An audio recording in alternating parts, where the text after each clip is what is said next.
Islamabad high court में दीगर high court से जजेस के तबादले और इस्लामाबाद हाई कोर्ट के जजेस की सीनियरिटी मुतासर होने पर जिस अदालती तनाज़े ने जन्म दिया था, उस पर सुप्रीम कोर्ट ने कल अहम फैसला देते हुए जजेस के तबादले को आईनी करार दे दिया है। सुप्रीम कोर्ट के आईनी बेंच ने अपने फैसले में कहा है कि ट्रांसफर मुस्तकिल हो या आर्जी,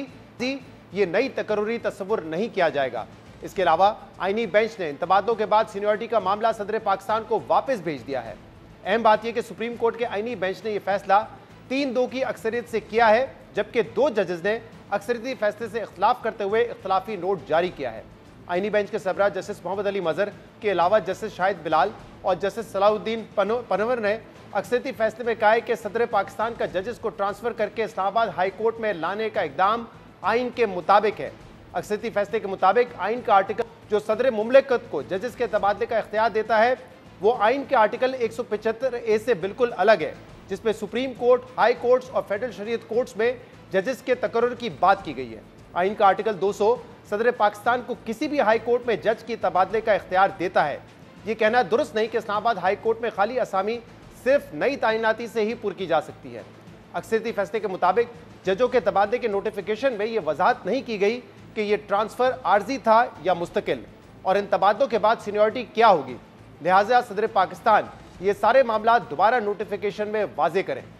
और ये वजाहत आने तक जस्टिस सरदार सरफराज डोगर कायम मकाम chief justice Islamabad high court के ओहदे पर बरकरार रहेंगे। यानी अब सीनियरिटी का ये फैसला अदालत ने सदर मुमलिकत पर छोड़ दिया है, जिसकी वजह से फैसले पर यह तनकीद की जा रही है कि सीनियरिटी का तयन आईनी तशरीह का मामला है, इसलिए अदालत को इसका तयन करना चाहिए था। जबकि दूसरी राय यह है कि अगर अदालत सीनियरिटी के मामले पर खुद कोई फैसला करती तो यह आइन में इजाफे के मुतरादिफ होता। आईनी बेंच की अक्सरियत ने जजेस के ट्रांसफर को आइन के मुताबिक करार दिया है, लेकिन बेंच में मौजूद जस्टिस नईम अख्तर अफगान और जस्टिस शकील अहमद ने फैसले से इख्तलाफ करते हुए अपने इख्तलाफी नोट में कहा है कि आईन पाकिस्तान तबादला होकर आने वाले जजेस को मुस्तकिल तौर पर हाई कोर्ट में जज बनाने की इजाज़त नहीं देता। इख्तलाफी नोट के मुताबिक बदनीयती पर मबनी तबादला जल्दबाजी में किया गया और इसकी वजूहात भी नहीं बताई गई। आइन के आर्टिकल 200 की शिक 1 और 2 को मिलाकर पढ़ा जाए तो वाजे होता है कि आइन में मुस्तकिल तबादले का जिक्र नहीं है और इस तबादले से अदलिया की आज़ादी मुतासिर हुई है। इख्तलाफी नोट में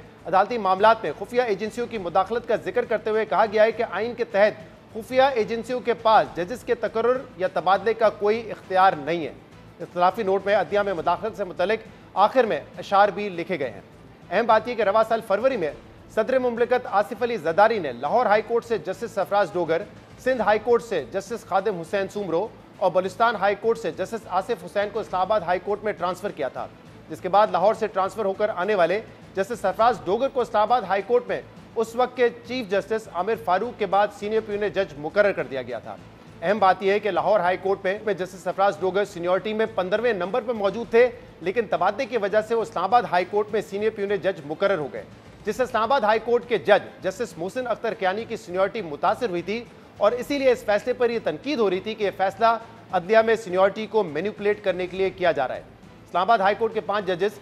justice Mohsin Akhtar Kayani, justice Tariq Mahmood Jahangiri, justice Babar Sattar, justice Sardar Ejaz Ishaq Khan और जस्टिस समन रिफत ने ट्रांसफर और सीनियरिटी के इस मामले पर तबादले के नोटिफिकेशन से पहले खत लिखकर अपने तहफ़्फ़ुज़ात का इजहार किया। इन 5 जजेस ने मौक़िफ़ अपनाया कि ट्रांसफर के बाद जजेस को इस्लामाबाद हाई कोर्ट में आकर नया हल्फ लेना होगा। फिर इन 5 जजेस ने इस तबादले के बाद सीनियरिटी मुतासर होने पर इस्लामाबाद हाई कोर्ट में रिप्रेजेंटेशन फाइल की, लेकिन जस्टिस आमिर फारूक ने इन जजेस की दरख्वास्त मुस्तरद कर दी थी और फिर इस्लामाबाद हाई कोर्ट के इन 5 जज साहिबान ने 20 फरवरी 2025 को तबादले और सीनियरिटी में रद्दोबदल के खिलाफ सुप्रीम कोर्ट में पटिशन फाइल की। अहम बात यह कि इन 5 जजेस के अलावा मुल्क के मुख्तलिफ बार एसोसिएशन और इमरान खान ने भी जजेस तबादले और सीनियरिटी के मामले को सुप्रीम कोर्ट में चैलेंज किया था, जिस पर सुप्रीम कोर्ट ने 17 अप्रैल को समाअत का आगाज किया और 19 समाअतों के बाद कल आईनी बेंच ने इस पर अपना फैसला सुनाया है। इस अहम मामले के अलावा कल सुप्रीम कोर्ट में जुडिशल कमीशन का इजलास भी हुआ, जिसमें जस्टिस अमीनुद्दीन खान की सरबराही में बनने वाला आईनी बेंच की मुद्दत को 30 नवंबर तक मजीद तोसी दे दी गई है।